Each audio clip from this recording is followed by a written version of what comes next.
Hello అండి. Hi అందరికీ నమస్తే. అందరూ బాగున్నారా? నేను బాగున్నాను.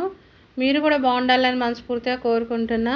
చూడండి, మా దగ్గర ఫుల్ వర్షం పడుతుందండి ఈరోజు. చాలా రోజుల తర్వాత పడుతుంది. గత 2-3 వారాల నుంచి అసలు వర్షమే లేదు. చాలా ఉబ్బరిచ్చింది.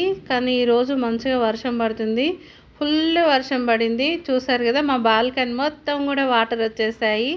మా తులసి చెట్టు మొత్తం నానిపోయింది. చూడండి ఎంత బాగా కనిపిస్తుంది కదా, గ్రీన్ కలర్లో. వర్షం వస్తే చెట్లకు ప్రాణం వస్తుంది కదా, అందుకే అలా గ్రీన్ కలర్లో కనిపించాయండి. అందుకనే ఒక చిన్న వీడియో తీసి పెట్టాను. చూడండి ఎంత బాగుంది కదా.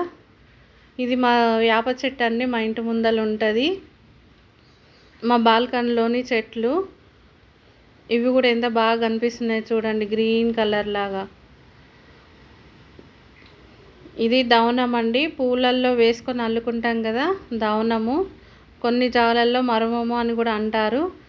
కానీ బాగుంటుంది స్మెల్ కూడా. మా బాల్కనీలో 2 తొట్టిలలో ఉందండి. నాకు చాలా ఇష్టము. అప్పుడప్పుడు దేవునికి కూడా పెడతాను నేను.